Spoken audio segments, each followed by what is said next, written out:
My father wants me to give half my grandfather's apartment to his affair partner's son. I said no.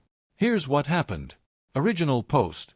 I, 29M, never thought I'd be writing something like this, but I need to get it out somewhere. My hands are still shaking from what happened at dinner last night. I feel like I've been conned by my own father, and the worst part is, I should have seen it coming. Let me give you some background. I had what I thought was a normal childhood until I was 14. That's when my parents divorced. It wasn't amicable, not even close. My father had been having an affair for nearly 2 years with a woman from his office. My mother found out in the worst possible way. She showed up at his work Christmas party to surprise him and found them together in a coat closet. The image of my mother crying in the car on the way home is something I'll never forget. The divorce was brutal. My mother was devastated. I chose to stay with her. It wasn't even a question in my mind. At first, my father had weekend visitation. I'd go to his new apartment, we'd get pizza, watch movies, pretend things were normal. Then the weekends became every other weekend. Then monthly. Then, something came up, so often that I stopped expecting him to show up at all. Within 8 months of the divorce being finalized, my father married her. The woman he cheated with. She had a son from her first marriage. He was 18 at the time, 4 years older than me. So suddenly I was supposed to have a stepbrother and a stepmother, 2 people I'd never asked for and never wanted. My father tried to force the whole blended family thing. Awkward dinners where my stepmother would look at me like I was an unwanted guest at my own father's table. My stepbrother barely acknowledged my existence, and honestly, the feeling was mutual. He was 18, heading to college, or so everyone thought, and I was a 14-year-old kid whose world had just collapsed. We had nothing in common except the man who'd betrayed my mother. My stepmother was cold to me from day one. Not overtly cruel, she was too smart for that. Just dismissive. She'd talk over me, forget to set a place for me at dinner, schedule family activities on the weekends I was supposed to visit. It became clear pretty quickly that she saw me as baggage from my father's previous life, something to be tolerated until I aged out of the picture. My father chose to keep the peace with his new wife rather than fight for a relationship with me. I think that hurt more than the affair itself. He'd made his choice, and it wasn't me. So who was there for me during all this? My grandfather. My mother's father. My grandfather saw exactly what my father was from the beginning. He watched how my father abandoned me, how he chose his new family over his old one, how he let years slip by without more than a phone call on my birthday. And my grandfather stepped up in a way my own father never did. We spent weekends together. He taught me how to fish, how to fix cars, how to be a man. When I was struggling in school because I couldn't focus through the grief and anger, he sat with me every night helping with homework. When I got into my first fight at school, some kid made a comment about my father running off with another woman. My grandfather was the one who talked me down and told me that my father's choices weren't my shame to carry. He was more of a father to me than my actual father ever was. 4 years ago, my grandfather passed away. It was peaceful. He went in his sleep after a long, full life, but it still broke something in me. At the funeral, I couldn't even look at my father, who had the audacity to show up and stand in the back like he belonged there. When the will was read, I learned that my grandfather had left me his apartment. It's a 2-bedroom place in a good neighborhood, worth about $175,000 now. He left specific instructions.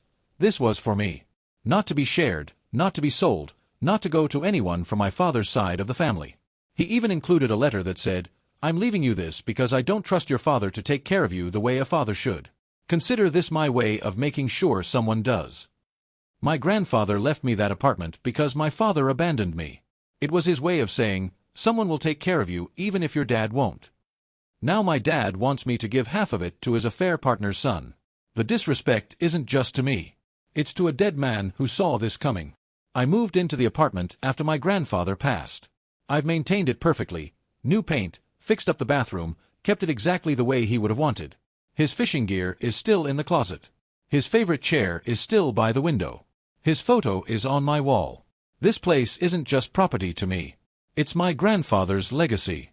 It's proof that someone loved me enough to think about my future when my own father couldn't be bothered.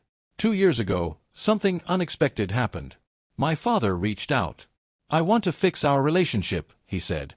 "I made mistakes. I know that. But you're still my son, and I want to make things right." I was cautious. Very cautious.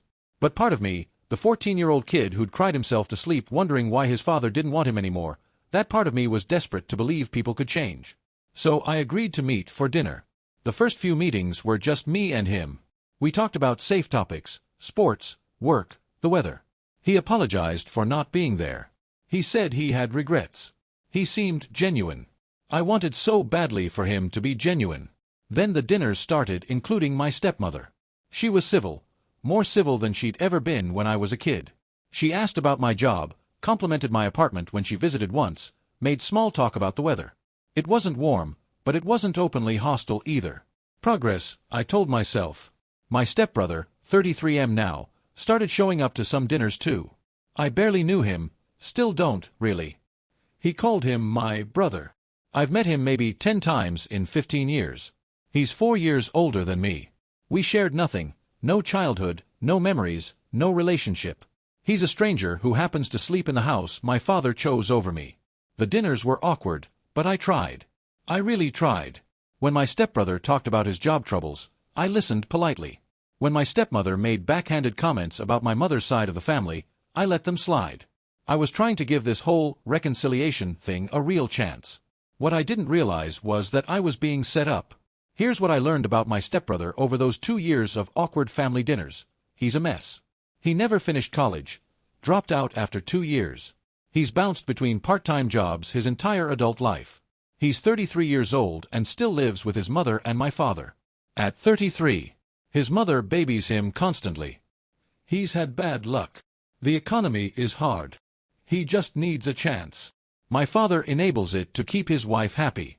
I've watched this dynamic play out at every dinner. My stepbrother complaining about how unfair life is, my stepmother rushing to defend him, my father nodding along like this is all perfectly normal behavior for a grown man. What nobody talked about openly, but what I started to suspect, was that my stepbrother had a gambling problem. Little things gave it away. How he was always broke despite working. How he got nervous when anyone mentioned money. How he'd disappear to take calls that seemed to stress him out. I also noticed him eyeing my apartment during the few times he visited. He'd comment on the location, ask about property values in the neighborhood, mention that 2 bedrooms seemed like a lot of space for one person. At the time, I thought he was just awkward at making conversation. Now I know he was casing the place. Last week, my father invited me to dinner at his house. Just a family meal, he said. Stepmother is cooking your favorite. I should have known something was wrong when my stepmother was nice to me. Not just civil, actually nice. She complimented my shirt. She asked about my day with what seemed like genuine interest. She refilled my water glass without being asked. My stepbrother was there too, also being friendly. He asked about my job, laughed at my jokes, acted like we were old friends catching up. It was surreal. Then my father stood up and made a toast. To family unity, he said, raising his glass. To new beginnings. To finally being the family we were always meant to be. Everyone clinked glasses. I had a bad feeling in my stomach. After dinner, we moved to the living room. My father cleared his throat in that way he does when he's about to make a speech. And then he made his pitch. Son, we've been talking as a family. Your stepbrother is struggling right now. He needs stability to get his life together. Your apartment has 2 bedrooms. We think it would be good if you shared it with him. Let him move in, help him get on his feet. That's what brothers do. I sat there stunned. I tried to be polite, even though my mind was screaming. I don't think that's a good idea, I said carefully. We barely know each other. My stepmother jumped in immediately, like she'd been waiting for her cue. That's exactly why. You need to bond. Living together will make you real brothers. I tried another angle. The apartment was from my grandfather. My mother's father. It's not really a family property in that sense. My father's face hardened. I'm your family. My wife is your family. Her son is your family. Your grandfather is gone. It's time to move forward and stop living in the past. Father said, your grandfather would be ashamed. My grandfather saw what my father was. That's why he left me the apartment and not $1 to father's side. Grandpa knew. He protected me even after death. And father has the audacity to invoke his name. I kept declining, trying to stay calm. That's when my father dropped the real request. Actually, he said, glancing at my stepmother, we think it would be better if you added his name to the deed. Joint ownership. That way he has real security, a real investment in making this work. You'd still live there too, of course. It would be 50-50ths. I almost laughed out loud. They wanted me to sign over half my grandfather's apartment, half of $175,000, to a man I barely knew. You want me to give half my grandfather's apartment to a stranger I've met maybe 10 times? I asked. He's not a stranger, my stepmother said sharply, dropping the friendly act. He's your brother. He's not my brother. He's your son. There's a difference. What happened next felt rehearsed. My stepmother started crying, actual tears streaming down her face. I knew you'd never accept us, she wailed. You've always hated me. From the very beginning, you've looked down on us. Stepmother cried when I said no. Rehearsed tears. She's been cold to me for 15 years, but suddenly she's heartbroken that I won't give her son my apartment? That's not emotion. That's theater. My father turned on me immediately. See what you've done, he demanded. After everything I've tried to do to bring this family together, you throw it in our faces. After all the dinners, all the effort to rebuild our relationship, this is how you repay me. Something snapped in me then. 15 years of pain came pouring out. You cheated on Mom, I said, my voice shaking. You abandoned me for 10 years. You let this woman treat me like an inconvenience. And now you want me to give my maternal grandfather's apartment, the man who actually raised me while you were playing house with your new family, to your affair partner's son? That's not family. That's robbery. I stood up and grabbed my coat. Where are you going? My father demanded. Home, I said. To my grandfather's apartment. The one you'll never get your hands on. Update 1, 3 days later. The fallout has been brutal. My father has been texting me constantly since I walked out. You're tearing this family apart. Your grandfather would be ashamed of your selfishness. I'm still your father. You owe me respect. You need to apologize to your stepmother. She was crying all night. My stepmother sent me a message calling me cruel and saying I was traumatizing her son with my rejection. As if refusing to give away half my property is some kind of emotional abuse. My stepbrother even texted me directly, I thought we were building something real. I guess blood doesn't matter to you. Thanks for showing me where I stand. He called him my brother. I've met him maybe 10 times in 15 years. He's 4 years older than me. We shared nothing, no childhood, no memories, no relationship. He's a stranger who happens to sleep in the house my father chose over me. The worst part is that my father has apparently been calling relatives on his side of the family to give them his version of events. I've gotten calls from aunts and uncles I haven't spoken to in years, telling me I need to be the bigger person and help family when they're struggling. One of my aunts actually said, your father is just trying to bring everyone together. Would it really be so hard to help your stepbrother? He's had a rough time. I told her the full story, the affair, the abandonment, the 15 years of being treated like an outsider in my own father's life. She got quiet and then said she'd had no idea things were like that. My father had told her I was the one who'd been difficult and refused to accept his new family. The manipulation is unreal. He's been spinning this narrative for 15 years, painting himself as a loving father whose ungrateful son rejected him. Meanwhile, I was the kid waiting by the window for a dad who never showed up. Update 2, 1 week later. I talked to my mother about everything that happened. She was furious, but not surprised. Your father hasn't changed, she said. He just got better at pretending. This is who he's always been. He'll say whatever he needs to say to get what he wants, and when he doesn't get it, suddenly you're the villain. She reminded me of things I'd forgotten, or maybe blocked out. How even before the affair, my father was manipulative. How he'd twist arguments so that she always ended up apologizing. How he'd promise to change and never follow through. The affair wasn't a one-time mistake. It was the inevitable result of who he was as a person. I also called my maternal grandmother, my grandfather's widow. She's in her 80s now but sharp as ever. When I told her what my father had tried to do, she was horrified. Your grandfather left you that apartment specifically because he didn't trust your father to take care of you, she said, her voice trembling with anger. He knew. He saw what your father was doing, and he wanted to make sure you were protected. He's probably spinning in his grave knowing they tried to give his apartment to that woman's son. She told me she still has the original letters my grandfather wrote before he passed, including one to my father that was never sent. In it, my grandfather had written that my father was a selfish man who traded his responsibilities as a father for his own comfort. He saw it all. He knew. And he tried to protect me even after death. Update 3, 2 weeks later. I started digging. Something about this whole situation felt off. Why now? Why this sudden coordinated push to get my apartment? My stepbrother had been a mess for years. Why was it suddenly so urgent that he get stability in the form of half my property? I started asking around. I have a friend who works in collections for a financial company. Without giving too many details, he was able to confirm what I'd suspected. My stepbrother has significant gambling debts. We're talking around $40,000 to some very unfriendly creditors. Stepbrother has $40,000 in gambling debts. That's why they want my apartment. Not family unity. Asset acquisition. They need something with value to borrow against or sell. My grandfather's legacy reduced to a gambling debt payment plan. But it gets worse.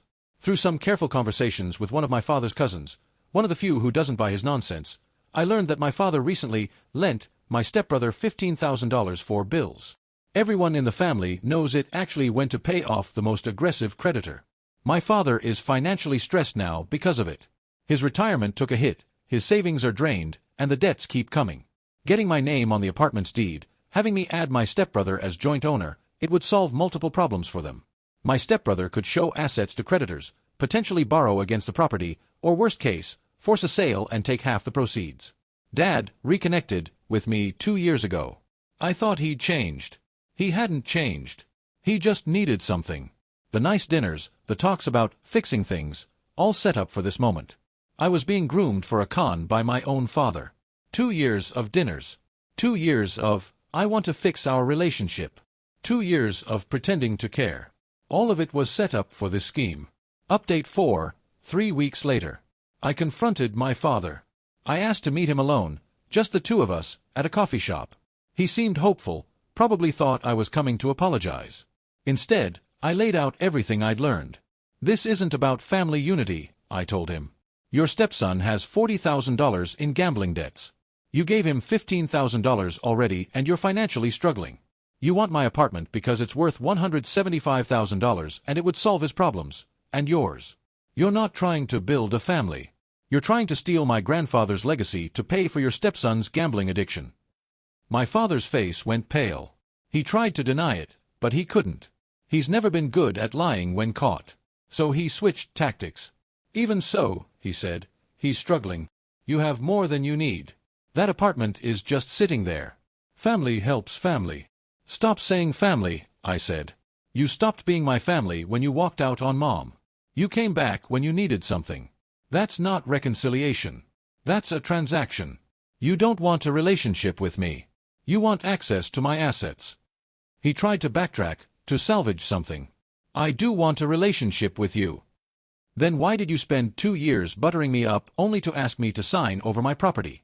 Why didn't you just be my father for 2 years without an agenda? Because you couldn't.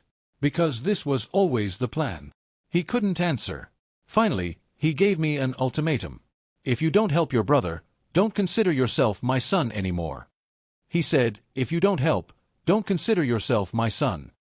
I stopped being his son at 14 when he moved in with his mistress. He just didn't send the memo until it was useful for manipulation. Fine. I accept the terms. I'm not his son. Never really was.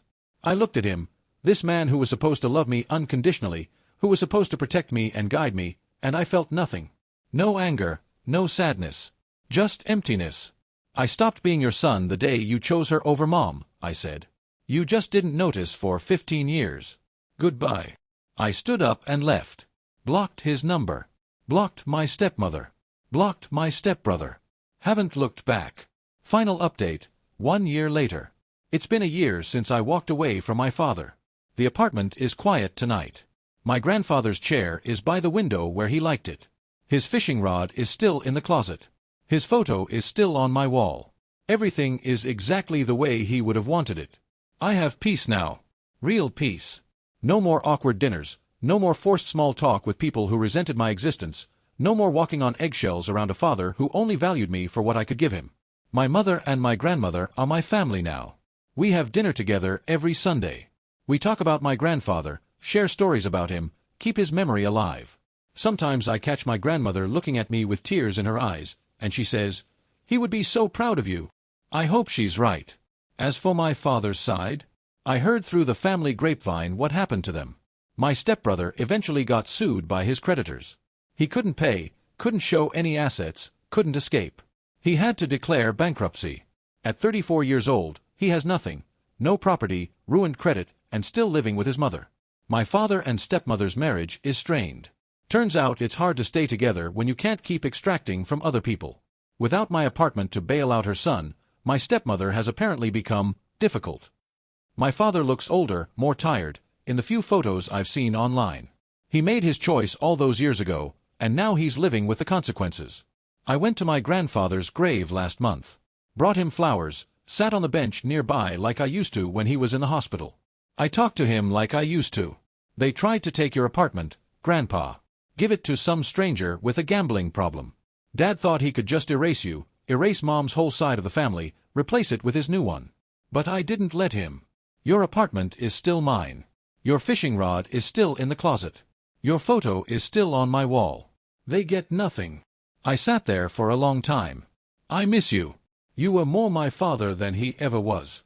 Still are, somehow. I stood up, touched his gravestone. Thanks for protecting me. Even now. I walked away thinking about everything that had happened. I went to those dinners hoping Dad had changed. Hoping I could have a father again. What I got was a con man who wanted my apartment for his wife's son. Some lessons you learn once. Some you learn twice. I've learned who my father is twice now. Third time won't be necessary. I have Mom. I have Grandma. I have Grandpa's apartment and his memory. That's my family. The real one. The one that never asked me to give away my inheritance to prove I belong. The one that just loved me. Turns out that's rare. And I'm done looking for it in places it doesn't exist. My father sent me a letter 3 months ago. I didn't open it. My mom asked why. There's nothing in that envelope I need, I told her. Either it's another manipulation, or it's an apology that's 15 years too late. Either way, it doesn't change anything. She nodded. She understood. She's been understanding that man longer than I've been alive. Sometimes I sit in my grandfather's chair and imagine what he'd say about all this. I think he'd say, "You did good, kid. You protected what matters. Now go live your life." So that's what I'm doing. Living. In his apartment. With his memory. Without the father who didn't deserve either of us. Some inheritances are more than property. My grandfather left me that too. The knowledge that family isn't blood. It's loyalty. And loyalty goes both ways, or it goes nowhere. Mine goes to the people who earned it.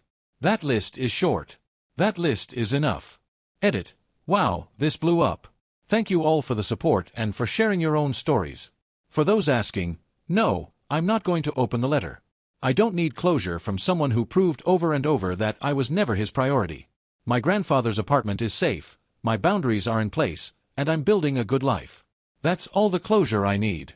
For those going through something similar, trust your instincts. When someone shows you who they are, believe them. And protect what matters, whether that's property, relationships, or just your own peace of mind. You deserve better than people who only see you for what you can give them. Take care of yourselves.